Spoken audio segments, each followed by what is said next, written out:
Ensemble, on va voir dans cette vidéo quelle est la différence entre un wallet et un exchange. Détrompez-vous pour tous ceux qui pensent qu'il n'y a pas de différence. Il y a vraiment une différence.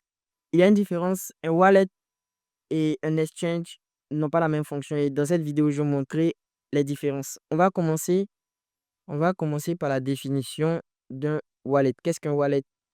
Un wallet, c'est un outil ou une application, un logiciel ou un appareil physique. Oui, un wallet peut être physique, qui sert à stocker, envoyer et recevoir les crypto-monnaies. Il te donne le contrôle direct sur tes fonds via une clé privée. Exemple de wallet, on a Trust Wallet, MetaMask, etc. Et comment peut-on avoir le contrôle de son wallet? On peut l'avoir à travers la clé privée. La clé privée, c'est le seul propriétaire qui détient le wallet, qui détient la clé privée. Expression typique à cette clé privée, c'est not your keys, not your coins. Si tu perds ta clé privée, tu perds définitivement tes fonds. Il faut savoir en termes de sécurité, les wallets sont plus sécurisés que les exchanges. Il y a moins de vulnérabilité et tu es 100% responsable. Du moins, si tu as ta clé privée que tu la perds, tu es responsable de la perte de ta clé privée. Donc, autant prendre soin et bien la garder. Aucun KYC n'est requis si tu veux créer un wallet. Le wallet est créé de façon très, très anonyme. Et qu'est-ce que signifie KYC? Pour ceux qui ne savent pas, KYC signifie Know Your Customer. C'est une procédure obligatoire utilisée par les institutions financières, les banques, les fintech ou les plateformes d'échange de crypto pour vérifier l'identité de ses clients, prévenir les blanchiments d'argent et la fraude ou le financement du terrorisme et respecter les réglementations locales et internationales. Donc, figurez-vous que le KYC n'est pas installé pour rien. Elle a des fonctions bien précises et on vient de la voir ensemble. Et maintenant, on va attaquer le exchange. Qu'est-ce qu'un exchange? Exemple d'exchange, on peut avoir OKX, Binance et autres. Un exchange, c'est un site ou une application où tu peux acheter, vendre, échanger des cryptos contre d'autres cryptos ou contre de la monnaie fiat. Exemple, comme je viens de le dire, Binance, Coinbase, Kraken, etc. En termes de clés privées, les exchanges gardent les clés privées à ta place. Tu n'as pas le contrôle direct sur tes cryptos. C'est comme un compte bancaire crypto. Si l'exchange est piraté ou on bloque ton compte, tu perds tes fonds.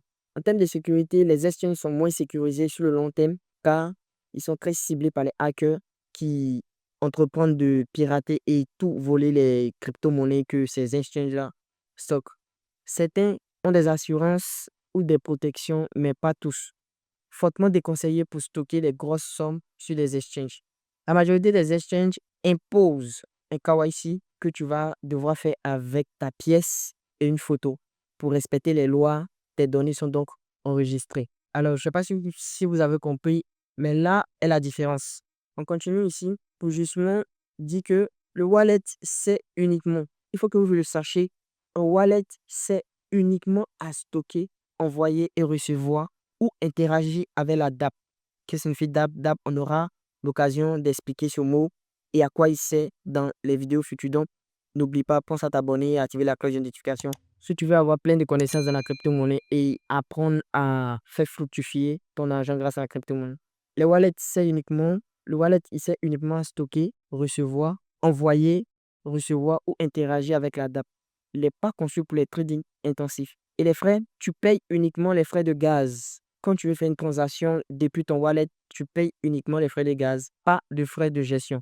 Contrairement aux exchanges, les exchanges ils proposent l'achat, la vente, le trading spot, le margin, les futures, le staking, les launch pools, etc. Très complet pour trader activement. Les frais de transaction sont souvent 0,1% et parfois aussi des frais de retrait. C'est justement à travers ces frais-là que les plateformes font leur gain sur eux. Et comment sont accessibles les wallets et les exchanges? Ils sont utilisables via une application, un peu comme Trust Wallet, ou une extension, un peu comme MetaMask, dans un navigateur ou un appareil physique, un peu comme les Code Wallet. Besoin de comprendre un peu mieux la crypto avant de les utiliser. Donc, vous avez besoin d'avoir une compréhension assez, je dirais, claire de la crypto avant de vouloir utiliser à fond ces deux éléments. Donc, je ne sais pas si vous avez compris, mais chaque élément est fait pour une fonctionnalité. Pour récapituler, le wallet, il te sert à tout simplement stocker, envoyer et recevoir des crypto-monnaies et interagir avec la DApp. Et les exchanges, ils te permettent justement de acheter, vendre et échanger des crypto-monnaies, tout simplement. OK. Donc, en résumé, c'est ce que je vous ai dit. Utilisez un exchange pour acheter ou vendre rapidement vos cryptos et utilisez un wallet pour garder vos cryptos en sécurité sur le long terme. Si vous êtes un holder, qu'est-ce qu'un holder? Un holder, c'est cette personne qui achète la crypto-monnaie pour la garder et quand elle prend une plus-value sur le long terme, sur moyen long terme, elle vend pour se faire des bénéfices, tout simplement. Si vous voulez garder vos cryptos à long terme, vous la stockez sur un wallet et vous vous assurez d'avoir la clé privée et de bien la garder, de sorte que si vous perdez votre téléphone dans lequel votre wallet est installé, vous pourrez la récupérer si vous avez un nouveau téléphone. Et une fois la plus-value montée, une fois la plus-value effectuée sur la crypto-monnaie que vous avez holdée, justement gardée sur le long terme, vous la vendez sur les exchanges pour pouvoir récupérer votre argent. C'est simple que ça. Donc, merci bien d'avoir suivi cette vidéo. Merci bien d'être resté jusqu'à la fin. Et n'oubliez pas de vous abonner car les prochains jours, on vous prépare des vidéos, franchement, qui vont vous apprendre pas mal de choses dans cet univers de la crypto-monnaie. Merci bien et à bientôt. Active la page de notification.